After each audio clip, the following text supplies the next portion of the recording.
That night, the compound was unusually quiet. Even the usual quarrels over water and noise from the children seemed to have melted into the heavy air. Inside her room, Mama Rukayya sat with the lantern glowing faintly, the shadows dancing across her walls. She had not spoken a word to Alhaji since Musa's visit, but her mind had not rested. The envelope still lay on the wooden stool where Alhaji had carelessly dropped it earlier. To him, it was nothing more than another parcel in a life full of self-importance. But to Mama Rukayya, it was a symbol, a reminder of how fate had returned Musa into her orbit. She remembered his eyes at the gate, the silence, the unspoken agreement that both of them carried wounds from Alhaji's arrogance. That glance had unsettled her, not in fear, but in recognition. "Mama, why are you staring at that envelope like it holds secrets?" Auntie Bissie's voice cut into the stillness as she slipped into the room. Her plump figure settled into the chair, curiosity burning in her eyes. Mama Rukayya turned, her tone calm but edged. "Because sometimes, Bissie, the things people ignore are the very things that change everything." For the first time in years, Mama Rukayya felt a quiet stirring in her chest. A rebellion not of noise and chaos, but of patience, precision, and alliances. Outside, the rain began to fall lightly on the zinc roofs, drumming a rhythm that seemed to whisper, "This story is far from over." By morning, the compound had come alive again.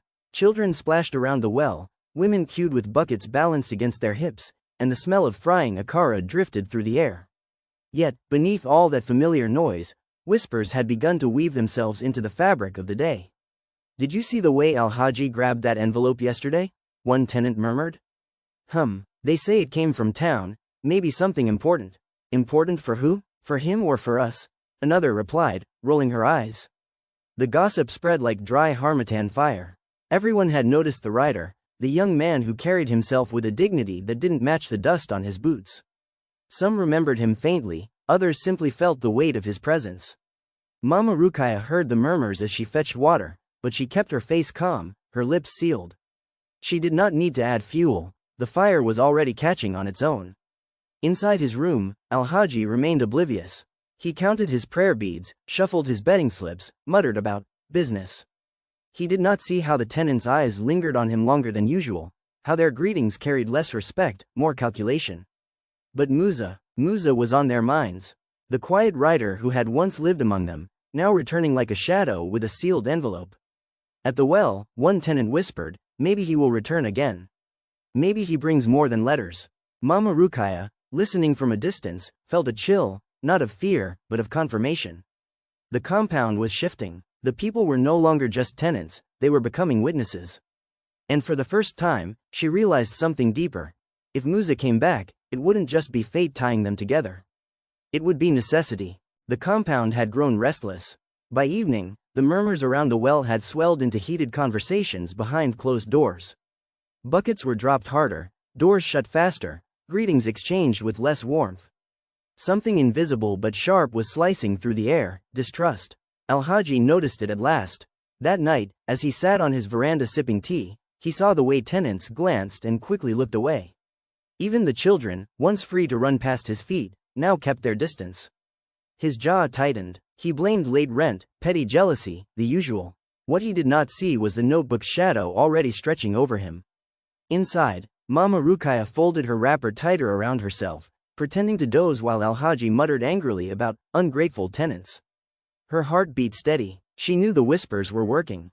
Each page she had copied, each note slipped under a door, was planting seeds of doubt in the compound. Soon, the harvest would come. But not all eyes in the compound were on Alhaji. That night, Musa returned quietly. His dispatch work had brought him nearby, and instead of riding past, he parked outside, staring through the gate as though daring the memories to rise. A tenant spotted him and whispered, "That's the boy Alhaji threw out." The word spread like dry harmattan fire. Mama Rukayya saw him from the window again. Their eyes met a second time. This time, she did not look away. For the first time, Musa stepped through the gate willingly, not as a victim, but as a man returning with the city's grit still on his shoulders. The compound had shifted, and so had its players. Something unspoken was gathering momentum. Rebellion was no longer just whispered. It had found faces, allies, and resolve. Night had settled over the compound, wrapping it in a blanket of uneasy silence. The radios that usually spilled Fuji music or news commentary seemed quieter than usual. Even the laughter of children had dulled. Something was shifting in the air, though Alhaji remained blind to it. Mama Rukayya sat in her room, her lantern flickering against the mud walls. The worn notebook lay open on her lap, its pages already filled with damning records, each line more dangerous than the last. She ran her fingers over the ink, thinking of the tenants. Their faces weary from years of inflated rents, their mutters growing louder by the day.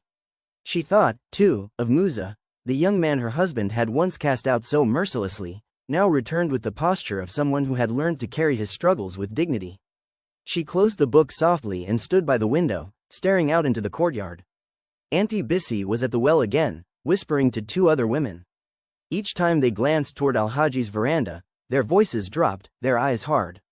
Mama Rukayya could feel it, the fire was spreading.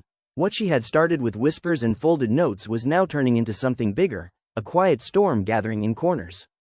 Alhaji, oblivious, strolled into the compound that evening, prayer beads swinging, his face stretched into the same smug smile.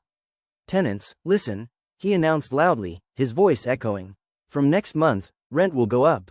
The council is demanding new fees, and if you want to stay here, you must pay your share." The words landed like a stone in still water. The courtyard went dead silent. Women exchanged glances. Men shifted on their benches. For the first time, no one muttered a word of complaint aloud, but the silence itself was heavy, defiant. From her window, Mama Rukayya's eyes sharpened. She saw it clearly. The fear that once held the tenants was breaking. They no longer looked at her husband with respect, only calculation. And far beyond the compound walls, Musa was parking his bike under a mechanic's shed, eating puff-puff with a quiet smile. He didn't know it yet, but the storm he thought he had left behind was pulling him back, thread by thread. For Mama Rukayya, one thought repeated itself as she watched Alhaji boast under the lantern light. The time is coming, the rope is tightening, and when it snaps, he will not be the only one standing in the courtyard. The compound was no longer the same. The whispers had thickened into low grumbles, and the grumbles into open conversations carried by dusk and shadows. Tenants who once avoided eye contact with each other now shared long looks, their silence heavy with agreement. Something was shifting, and though Alhaji strutted as if he were still king of the courtyard, the throne beneath him was cracking. One evening, as the muezzins' call to prayer faded into the night air, a small gathering formed near the well. Buckets stood idle as voices rose. It was the butcher from Block B who spoke first, his arms crossed over his stained apron. "Tell me," he said, his voice sharp, "why is it that we pay more here than my brother pays in Mushin for a bigger room?" Heads turned. The tailor added, "And why are there no receipts? Since when does a landlord collect money with empty hands?" Others joined in, their words tumbling over each other like stones loosened in a landslide. For every question, another complaint surfaced: roofs that leaked, walls that crumbled, money that vanished. From the corner of the courtyard, Alhaji appeared, his smile wide but his eyes hard. "Ah, my people," he said smoothly, prayer beads clicking between his fingers. "Why this noise? Have I not provided you shelter? Do you think Lagos is cheap? Every landlord collects, and I am fairer than most." But the tenants no longer bowed their heads. Their silence was not submission but defiance. And in that silence, Alhaji felt a tremor of unease. Behind the curtain of her window, Mama Rukayya watched. Her notebook lay open on her lap, ink glistening in the lantern light. Every voice raised outside confirmed what she already knew. The fire she had sparked was burning faster than expected. Still, she did not smile. She understood the danger. A cornered man was most dangerous when he began to sense his grip slipping. In another part of Lagos, Musa rode through the rain, unaware that the storm gathering inside the compound would one day call his name again. Rain had pounded Lagos all night, turning the compound's sandy courtyard into a patchwork of puddles and mud. By morning, the air was heavy, and tempers even heavier. The whispers that had started with Mama Rukayya's notes were no longer whispers. They had become voices, sharp and restless, rising in corners and spilling into the open. That day, Alhaji Suleiman strode into the yard wearing his starched white kaftan, his prayer beads clinking as usual. But the greetings that normally followed him, "Good morning, landlord, Ina Kwana, Alhaji," were absent.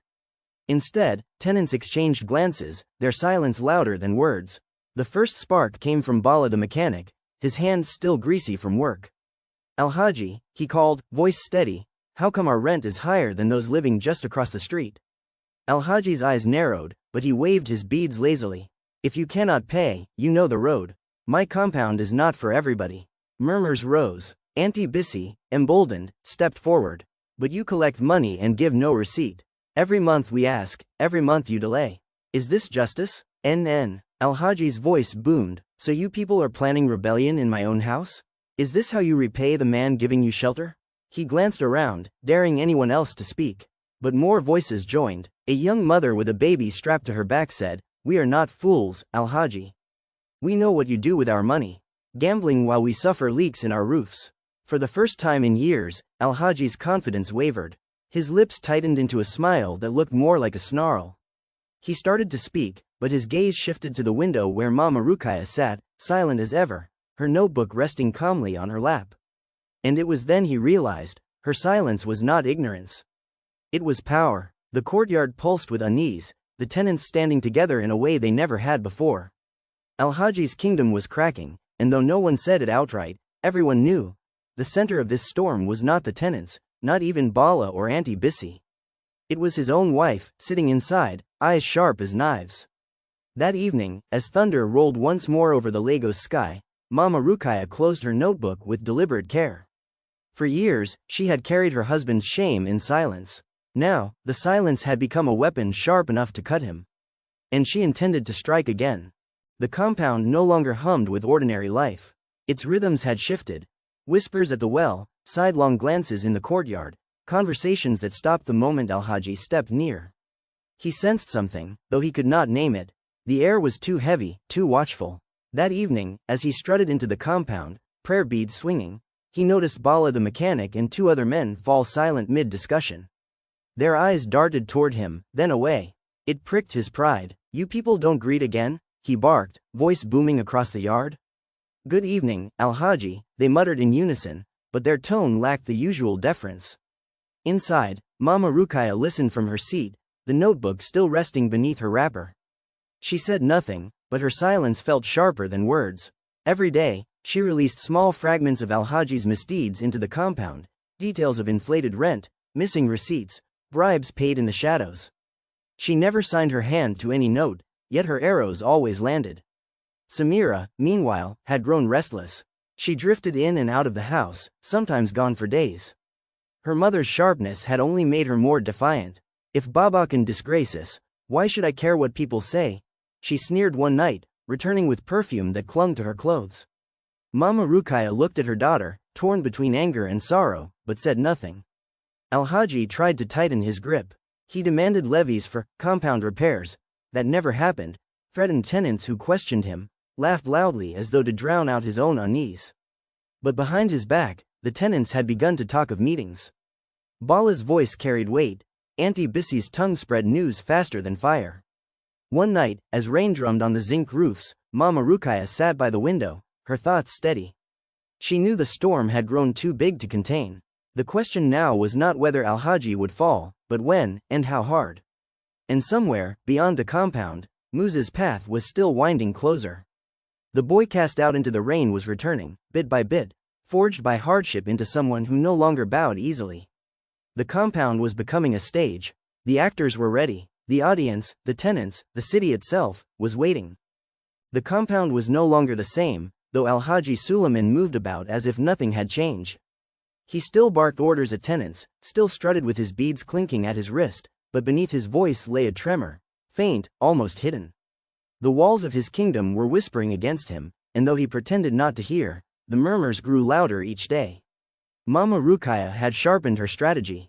Her notebook of secrets was no longer just a shield, it had become a weapon.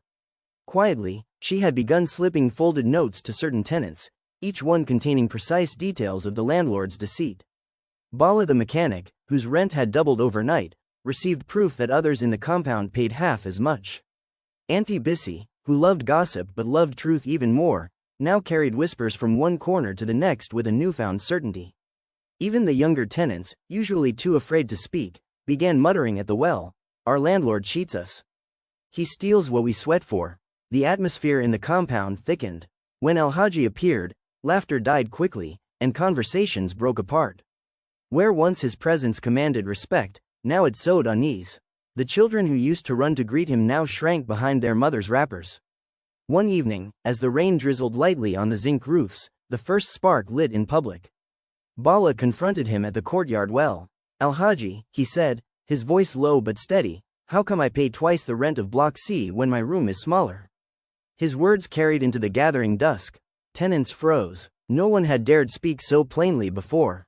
Alhaji scoffed, waving his beads. "You signed the agreement. If you don't like it, you can leave." His voice carried arrogance, but his eyes flicked nervously at the faces watching him.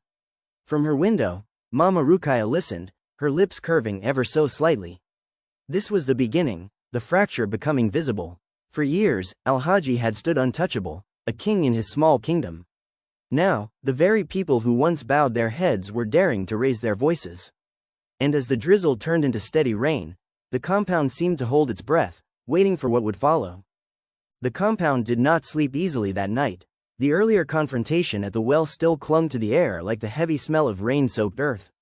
Bala, the mechanic, sat outside his small room sharpening a spanner against the concrete, each scrape loud and deliberate.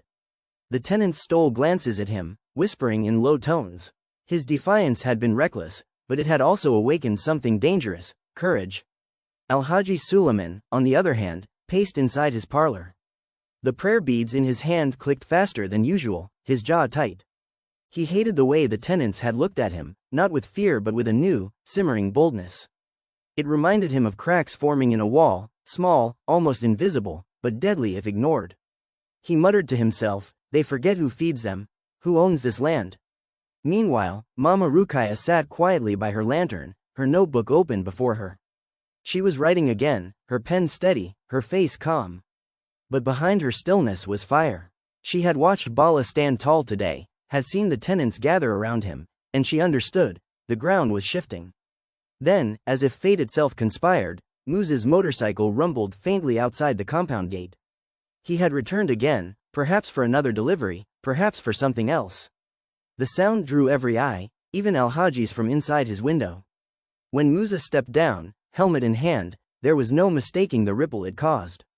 To the tenants, he was not just a rider anymore. He was the boy who had once been humiliated, and yet here he stood, stronger, taller, unchanged in spirit. Mama Rukayya's gaze locked on him through the curtain. The alliance was no longer just a thought in her mind. It was becoming flesh, and in that heavy silence, broken only by the dripping of rain from the zinc roofs, the compound braced itself. The storm had not yet broken, but its first thunder had been heard. The compound had never been so alive. Not with laughter this time, but with voices, loud, angry, unafraid. By dusk, the courtyard swelled with tenants. Bala stood at the front, grease-stained arms crossed, his voice carrying. "We pay, but our children suffer. Our landlord eats, but we starve. Today, we end it." Alhaji Suleiman staggered out, prayer beads clutched in trembling fingers. For the first time, his confident strut faltered. "You people dare?" he hissed, trying to summon the authority that once silenced them. But his words floated weakly, drowned by the chorus of defiance rising from every corner of the compound. And at the edge, Mama Rukayya stood firm, her wrapper tied tighter, her notebook clutched in hand. She did not need to speak, her evidence had already spread, copied into whispers and folded into notes. Her silence had become their strength. Then, through the rain-scented dusk, a familiar sound cut through, the sputter of a motorbike. Musa. He stepped down, helmet tucked under his arm, his gaze steady as it swept across the crowd. Some tenants turned toward him instinctively, as though waiting for his presence to confirm what they already knew, that the tide had shifted. For a long moment, Musa's eyes met Mama Rukayya's. No words, only recognition. They had walked different roads, carried different scars, yet they stood now in the same fire. Alhaji's voice cracked, "You cannot," but it was too late. A chorus rose against him. Tenants shouted, children jeered, even the walls seemed to echo with years of pent-up frustration. His power had snapped. That night, the compound belonged not to a landlord, but to its people. The rebellion had no banners, no speeches, only truth, carried in notebooks, sharpened in whispers, and lived in courage. And as Musa rode off into the Lagos night, the rain beginning to fall again, he felt it deep in his chest. Sometimes, history is written not by the mighty, but by those who endure, who refuse to be broken. Mama Rukayya had lit the match. The compound had become the flame. If you enjoyed this story, please like, subscribe and share. See you next time.